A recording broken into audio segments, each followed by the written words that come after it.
right, I think we're going to have some fun today. Welcome, Steffi and Bridget, to the Leaders Who Care series.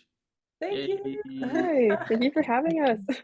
Yeah, Devin and I are super excited to you be able to share with everybody what you're up to and everything you're going to disrupt and the trouble you're going to cause and all sorts of things while you smile at the same time.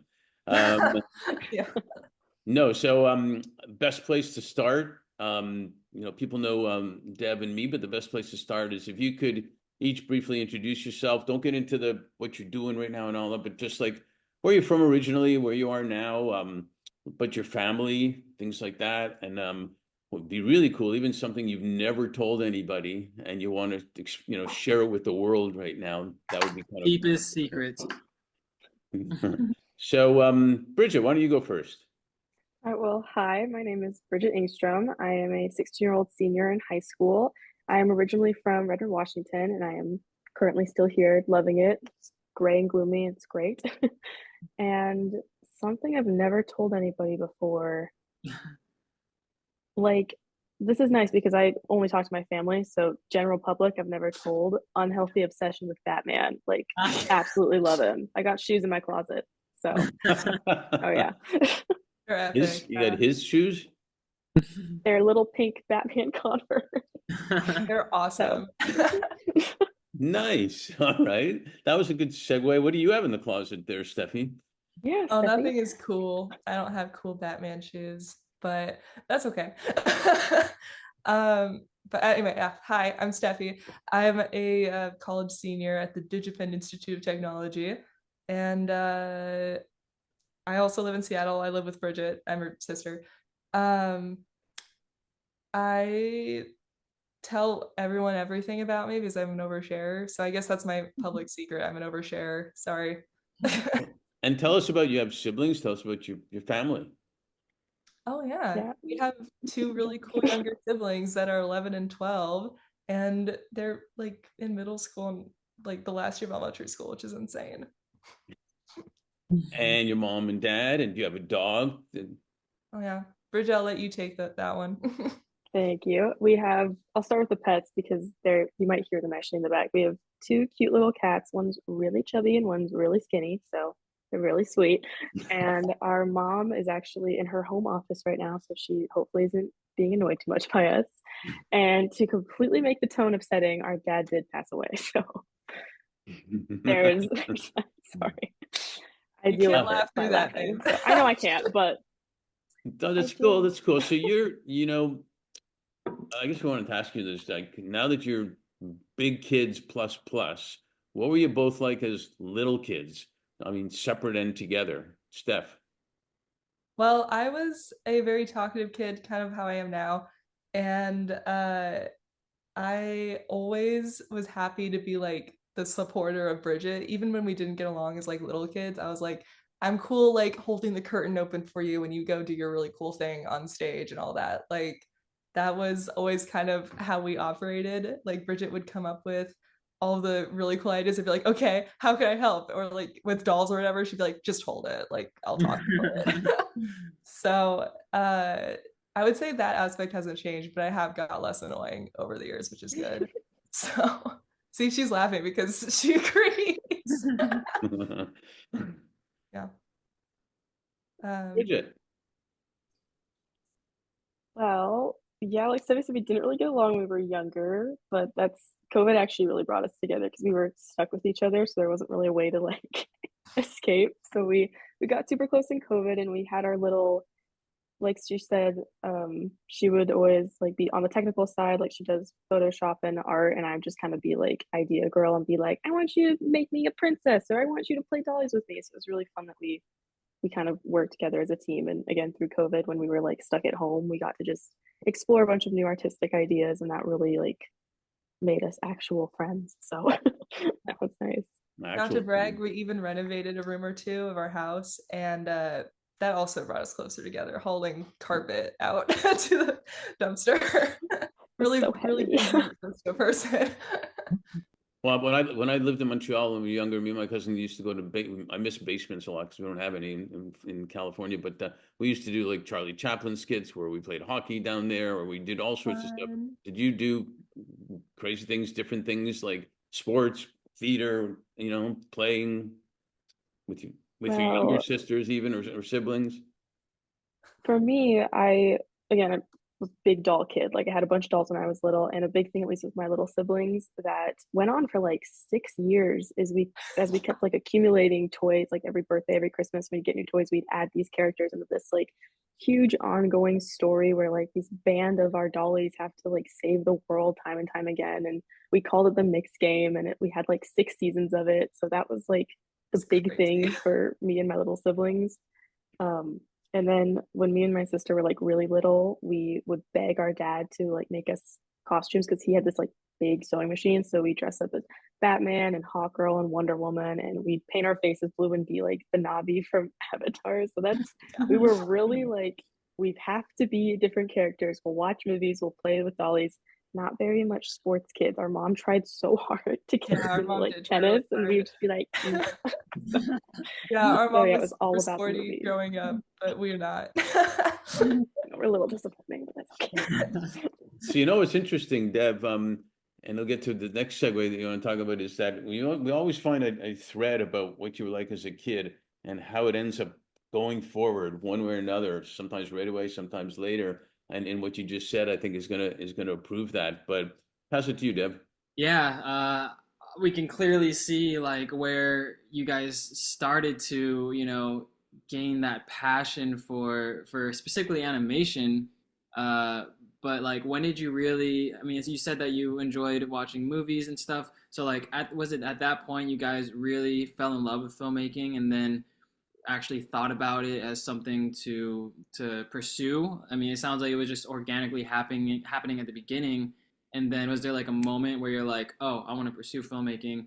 I'm obsessed with these movies, like, and then deciding to do it together and everything. What was that process like? Well, when me and Sophie were like 2 and 5, like super, super babies, we'd always watch all the new animated films coming out. And our like all-time favorites were like Sleeping Beauty and Little Mermaid. Like we love 2D animation. Like that's still Sleeping Beauty is my favorite movie ever. I just think it's so sweet. And it took me like 12 years of my long, long life to figure out that they actually like drew every frame. Like for some reason that never clicked until I was 12, and Stephanie was like, no, Bridget, they like draw everything. So I finally got it. And at least for Oh me, my I don't know gosh. about Steffi, but it was always acting for me, like from the ages of like 2 to 10. I wanted to be like a big star in the movies. And the more I thought about them, I was like, well, I really have to like know that, like I have to write the dialogue that I was acting. And then I guess I'd have to like direct the scene that I was acting in, that the dialogue that I was writing. So then it kind of like slowly built up. It's like, just make the movie yourself and then kind of shelf acting for later, because I also am not the best actor, but like I can write okay. So that's Very kind of funny. where that developed. But I actually have no idea where Steffi wanted to do this. I think I just kind of pulled her along with me, and she's my nice yes Sounds man. like that's So a common trend in your guys' life. Yeah, I not to always discredit Steffi. no, I was always interested in things around filmmaking, kind of like what you, to your point, B, it was, oh wow, I want to like costume design seems so fun. Oh my gosh, like drawing everything for film is so fun. Like we watched Lord of the Rings at way too young of an age before we read the books, which is debatable whether that's good or not. But as a result, it's like, oh my gosh, the set design, Gollum looks so cool, or like all of those things. Really interested me, and it was actually in high school where people started going like, so are you like gonna go to art school? And I was like, oh, probably not, like I don't know, school's Mm. like college is overrated, I don't know. And then like 2020 happened and so many changes happened in our lives, and it was like, hey, why not, like why not go to art school, why not do this thing that's been really fun for me as a hobby? And then literally, like when Bridget was like, hey, I want to make a movie, I was like, oh great, all this is for a reason now.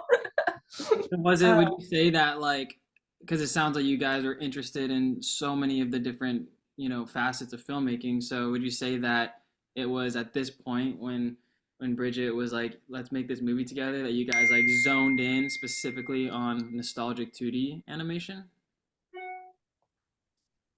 Bridget, do you want to answer, Oh, or it's I okay. you Sorry. want I don't want to like sorry.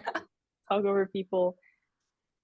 Sort of like the how we got to 2D animation was kind of random and out of the blue. Like it started, I was bored and somebody was like, oh, well, why don't you make like a short film? You could do stop motion. And then after like a week of working on that, I was like, well, what if we made like this fun fairy tale princess movie? And 2D animation is kind of synonymous with fairy tales in my brain. So I was like, we can make it 2D. And that like Steffi was in her art school, she does a lot of 2D animated short films already. So I was like, oh, and then you could like do it, you can animate it for me and it could be really pretty, but it's also, I think it's just more beautiful in my brain than 3D. Like 3D is really cool, but for me 2D it's like it's magical and it's pretty and it's very calming. It's like it's so clear that you're in another world and you can kind of just be there for the duration of the film. So I think it kind of just like went hand in hand with like I want to make a fairy tale movie, and it was kind of like of course it's going to be 2D.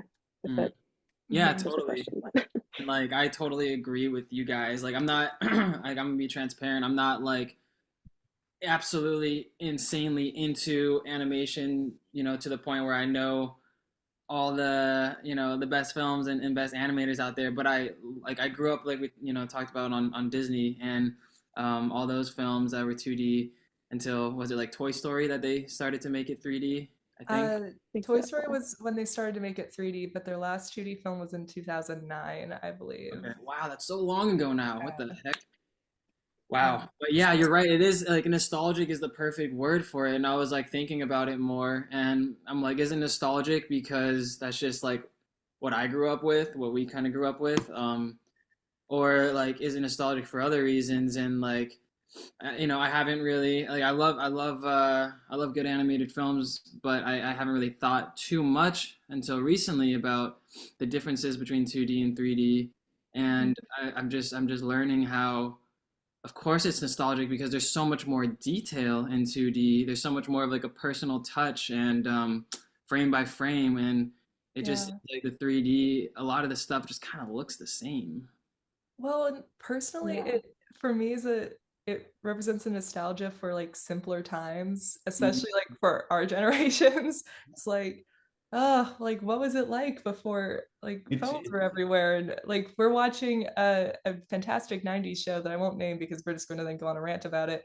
But it's like, wow, Right. like It's these Buffy the kids are Vampire like Slayer. hanging out at like a club and it's like mocktails and everything. Like that's so fun. Or hey, they're like hanging out in a library. Like So not that's only but nostalgic in the sense of like the artwork itself, but also nostalgic in the situations and the circumstances and the story. Okay. that's what I it's would think. Yes. it's Yeah. interesting you talk about that because we recently had on CJ Garton, who's a major Nashville singer songwriter, etc. Wow.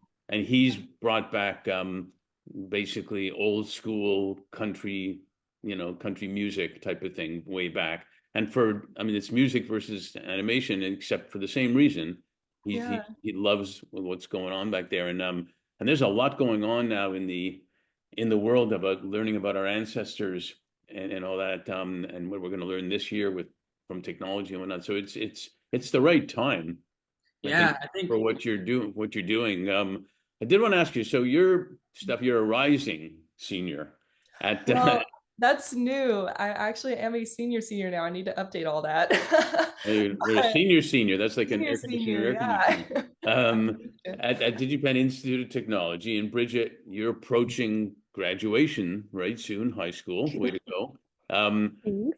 What are the opportunities and challenges that you see in front of you, and the expectations that you may feel, not to mention the skill sets you feel you each have to have and bring to what you're going to be doing with Sleepdust Productions?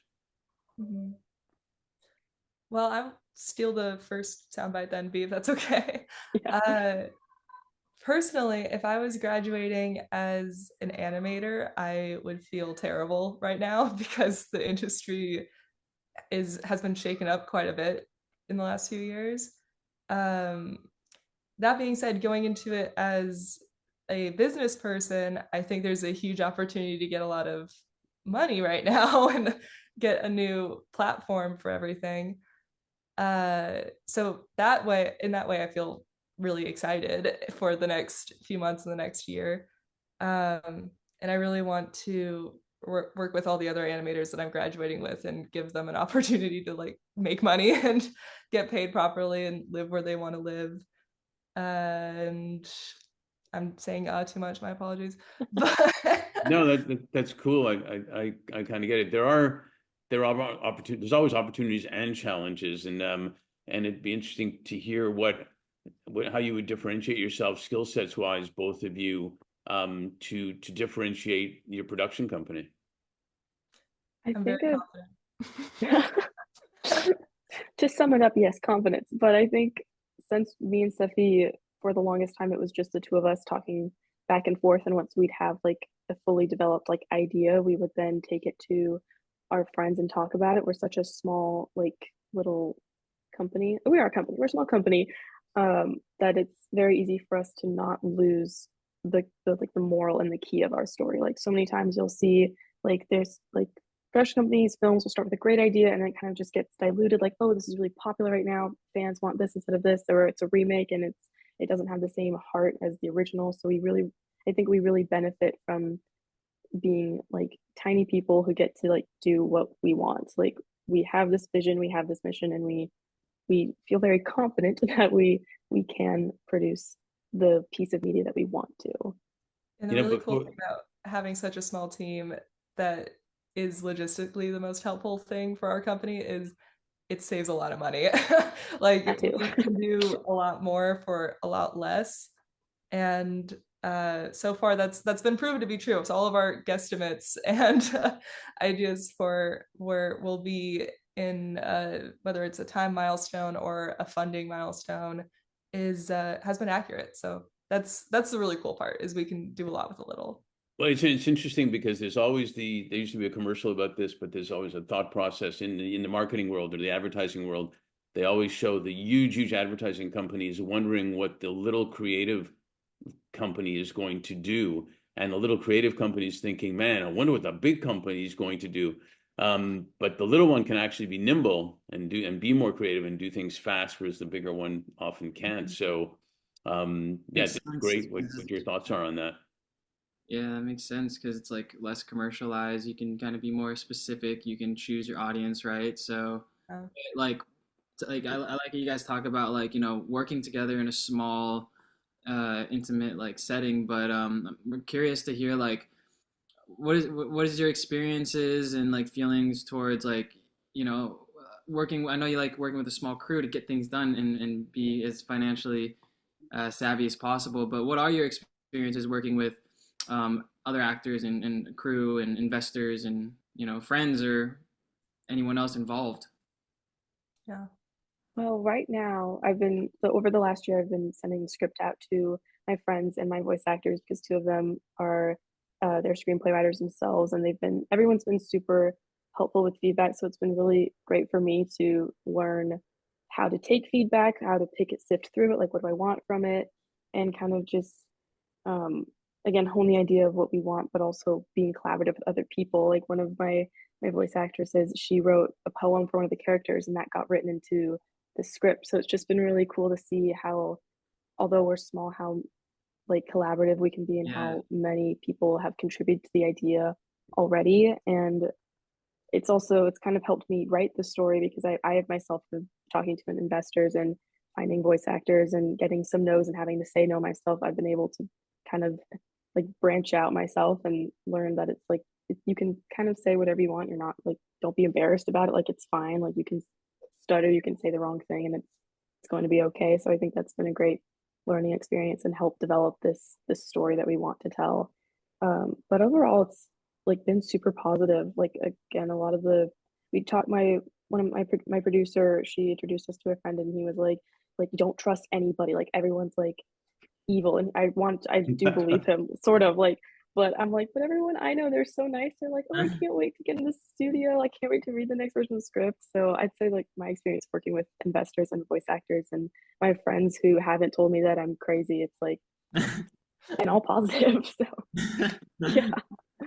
It's probably because you attract it, I get what they're saying, be skeptic, but at the same time, can't go around with that mentality. Your joy will I feel attract like the right people some that you want to trust. attract. Yeah. Yeah. Amazing. Yeah, sounds like you guys like just don't have like egos, don't have a hierarchy, don't have any of that crap. It's just all about, like you said, a collaboration, and like, that's that's how you create, and that's how you actually can like everyone can like put a piece of them into that project. So I love that. It sounds like I like working with you guys. And sidebar, I know a lot of good working voiceover actors. If you guys ever need to send a breakdown out to me, I can share it if it makes sense. That'd be amazing. Yeah. Sidebar, I'm gonna definitely take you up on that in the future. And by me, I mean Bridget and I. So Steph, yeah, no, for real. nice. Yeah. Yeah. Yeah, so did you want to go on, Pops? Yeah, you take that next one. All right, cool. So, yes, we were wondering what the present and future looks like for you guys, both personally and with Sleep Dust. And can anyone assist you and support you, and how? Well, big picture plan for Sleep Dust is that it just continues making movies. We got a new term from a friend of ours. It's just like a snowball effect. Like this movie, we plan to have it fund two more movies, and those are like kind of secretly going into development soon. So I want this to be like a big, full blown film production company that produces many different arrays of films in its future. And I just, because that's selfishly what I want to do, and it's kind of what I've always wanted. So I'm like, let's hope it does well and people like it. And just for Sleep Dust, I want it to be kind of this company that respects the different forms of filmmaking. Like I really feel attached to it, and I think it's this beautiful thing that if you're feeling like stuck or you just are having like a bad day, you can just watch like a movie and you can be like, well, those characters were fine, so I could probably be fine. But that's where I see Sleep Dust going, and I kind of see myself just tagging along with it, and like I want that's I want to be connected to this company forever. So yeah. Steffi, you want to add on to that, or? Yeah, that was such a Yeah, good add answer. on Stephanie. um, um, yeah, for Sleepless, I love Bridget's term of comfort movie that she at least uses with me a lot. She just wants to make a bunch of comfort movies that people could always turn to. And well, like when we first started this project, I'm just so happy to assist her with that in any way. I don't know, I think that'd be so fulfilling. And yeah, personally, I'm really excited to see where all this goes. I'm really like excited to see this film, at least even in the rough cut. I'm so excited. But How long is it going to be, by the way? it's looking to be like Picking out 90 minutes, my right? script, I get to say. Yeah, No, about but 90 okay. minutes. Yeah. So it's But a feature, okay. yeah, it's a little hard to tell because I had to, long story, I'll go on time tangent. My screenplay server like that I write on crashed, so I had to move it on to Google Doc, but it's back up now, so I'm moving it back on. Oh, So if the Google screenwriting on Doc is Google Doc, that must have been not way accurate, but fun. yeah, What Yeah, about but good to know. about 90. Okay. what about you guys' personal lives? What's going, That's awesome. does that get in the way? I don't really have But one personal outside. life. They're connected. Well, Like a lot of we our like hanging out with our family and each other and our yeah, friends. and a lot That's of what our we like do. business friends are normal friends, and they've like helping them. They've been helping them. They've been helping us with the story and the script. So it's kind of like, oh, we can talk a little bit business. We can talk a little bit about our lives. So for like at least the last year, it's been like the personal life is Sleep Dust, and I feel I you. have no complaints. But Yeah, I feel you. I've recognized myself actually as I've like gotten older that, you start to gravitate towards the people who are into the same things that you're into, that are working, in the same industry that you're not just hanging out and like chilling, like you're hanging out and like working on something or Yeah. brainstorming, and Right. that's a lot more fun. And I'm also like, I could be like overly like always thinking I need to be productive or proactive or whatever. So like that's a side thing, but it is nice to like, yeah, like most of my friends I look at my life right now, my best friends, like we all have that similar passion. So it's great that you can combine them, because your work should be your what you want, like your personal self, right? So it's amazing that you guys are taking that path. That's awesome. And But speaking of that, have you guys thought about, or has it come up yet about doing anything community wise, or do you have special, special passions about people you'd like to help, or things of that nature? I mean, obviously, helping your community is always fantastic. I unfortunately am ignorant of it in ways to do it outside of artistic help. So I am always open to learning new avenues. And, we thought about early on in the process trying to work with, we haven't met this thing yet, but trying to work with a like mental wellness company or nonprofit to, at the bare minimum, just put that like as a, I don't Like know, a resource, like yeah, at the end of the resource. movie, or like as a way to help kids. Like if they come out of this movie and they're like, okay, it ended great for this character. How do I deal with it? So that was a big hope with this movie, is that it's like we can have some sort of mental health, just I think like that's a great idea. foundation there for people. Yeah, I think Yeah. that's a great idea. We Yeah. do a lot of work in mental health, and then the way you phrased it about comfort movies, um, there's a lot of opportunity there, I think, to make a That's difference. so unique. That's so unique because like I can totally. I mean, that's why I love acting and storytelling is because growing up, like seeing movies that just inspire you when you're in your worst mood possible, right? Like the comfort movies you're talking about, but not only to leave feeling good, but to leave now having other resources to then catapult you into even a better place. That's amazing. Yeah. And thank you for reacting that way, because I'm like, oh no, I'm a terrible person. I don't have the volunteer position. I mean, No. literally at the beginning of But our that- conversation, you literally said that you want to help your your co-students and stuff and your, coworkers or whatever get better jobs. That's That's literally true. you're helping people by doing what you know best how to do with your skill set. So, 100%. Cool. Yeah. And we want to watch the movies too because we have mental health issues also. Well, So everybody wait, does. before No, we the best, like every time that I read this script, I'm like, first of all, Bridget, you're 16. How'd you write this? Second of all, I'm like, this is like a guidebook to life. I need to remind myself these things. And because they seem like simple things, like, yeah, obviously you shouldn't like wallow in this for a year or something because this thing happened, or you shouldn't feel embarrassed because you like tripped for a second. But in life you forget that's the that. journey. It's So the great scholar, and then we'll move on, Kobe Bryant, who was a pro basketball player, but he did say something brilliant, and it's related to what other people say a lot of times too. He said, everybody should have a dream, whether it's a championship in the NBA or making a movie or being a doctor or whatever it may be. And that's fine. You should have that dream, but you should also know that the dream is actually happening right now. yeah, love it. So, as profound. R.I.P. Kobe. Yeah. yeah. Yeah. So Before you move on though, Dad, I think it'd be very interesting to talk a little bit about AI and its usages. It's we talked a little bit about it in terms of are we seeing it as a threat or are we seeing it as a tool? The ethics on that side, how it's going to affect creativity, how it's going to affect I mean your whole industry. Same with acting industry that I'm involved in, but I guess maybe voiceover and animation is a little bit more of a touchy subject with it, as it's kind of I don't know, maybe seen as more of a threat. But I really want to hear you guys just openly talk about it.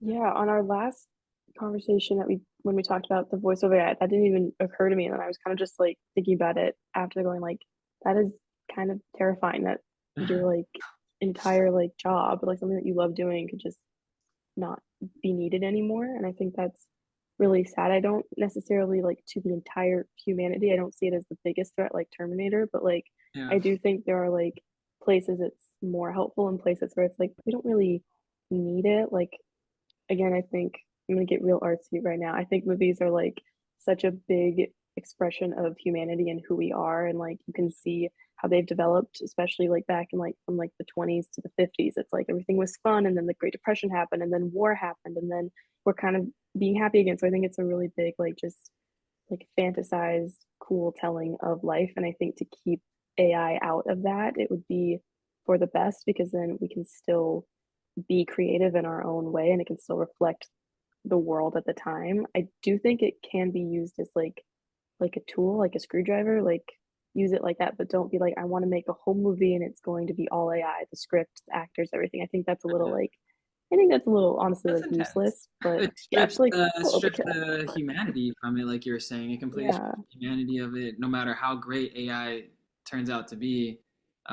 So yeah, and if we automate, it's great to automate certain business things, but if we're automating creativity, what do we have left, right? Exactly. Yeah.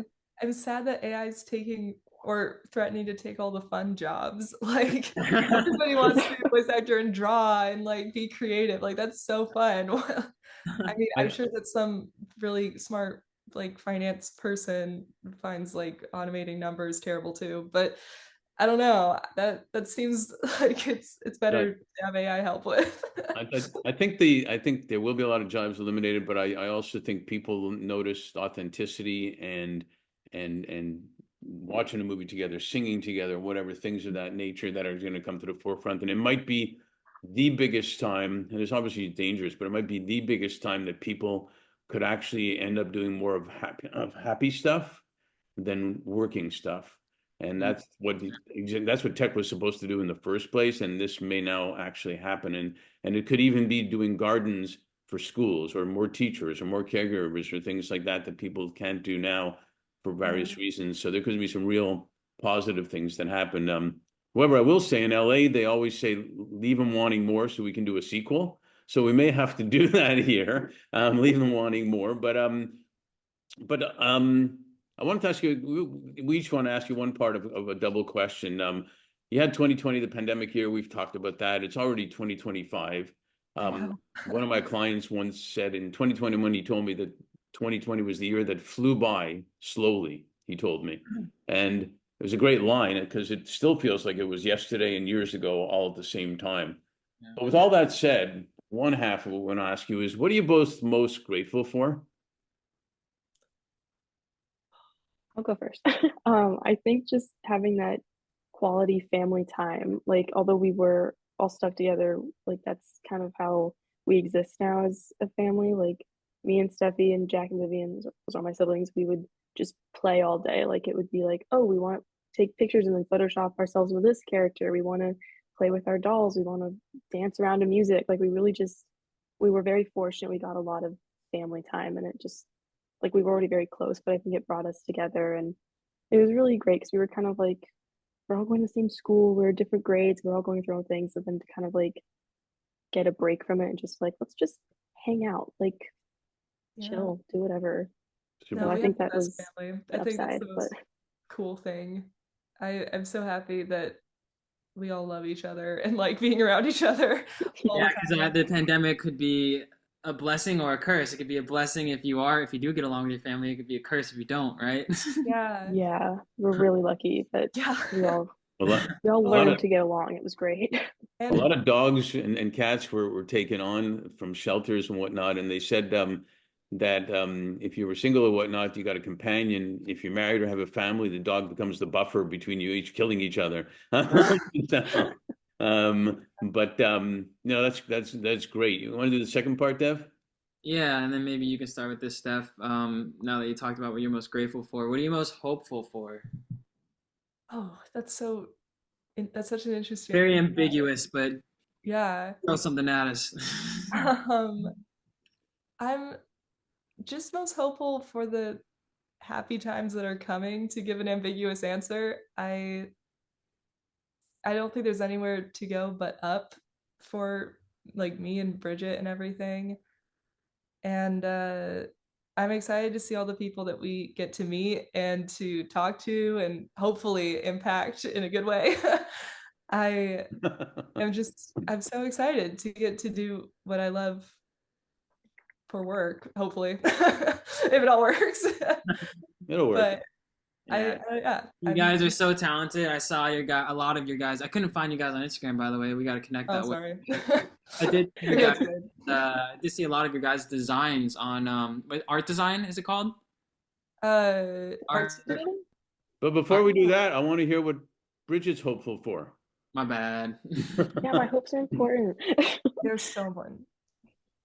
I would say same as Steffi. Just I think that this is all going to be amazing. Like every time especially with like the movie, like when, oh, the script's gonna be done soon, our voice actor's gonna be in the studio, like just like it feels so real. So I'm so excited to have this be like in my brain right now. It's like my forever job and I love it. And I'm just really hopeful that things are gonna be happy and I'm really excited for that. And yeah, kind of basic same answer, Steffi, just Well, I don't speak for Deb, but I'll say what I'm grateful for, and probably grateful and hopeful for at the same time, is that we have two new wonderful friends over here, and that Yay, we're friends. friends. Phew, that was close. We're friends. And you are leaders who care, and very authentic, and love is a wonderful word to use. So the fact that you said something really good there, Steffi, where I'm glad we love each other. I feel good that we love each other, and that's a word we need to use even more. So I'm both grateful and hopeful because of that. And thanks for being on the Leaders Who Care series. Final comment, Dev? No, I'm grateful, to make some new connections and friends, and I'm grateful that there's other people like you guys who are following your passion, which then turns into your purpose, because that makes a big difference in our world. And it might just seem like a personal thing, but back to what you were saying, Steffi, about helping people with what you know, with your skill set. When you follow your purpose, I feel like things just naturally happen in a way where the impact is really felt. So I'm grateful that you guys are following that compass. So thanks for being great leaders who care and for being on the series. We really appreciate Thank it. you for having us. This was so cool. You guys are so cool. Love that we get to talk now. oh, we were excited to talk So we're again. gonna pass here. But yeah, Oh yeah, what I was saying though is it's Art Station actually, right? I think so. Yes. Yeah. I saw so many of your designs, like character work and also like the environments and stuff. I So was just saying to Bridget the other day how I desperately need to update all that. No, I So like thank looked at you. it the other that's day and I was old. like, oh, these are And so nice. So is that the place, just to complete, is that the place people go to see some of your stuff? In a week. In a week. All right. Well, this won't be out in a week. It'll be a little later, so it'll be perfect Oh, timing. fantastic. Then yes. check out Art Station. Yeah. Thanks, you guys. Thank Okay. you. Thank you.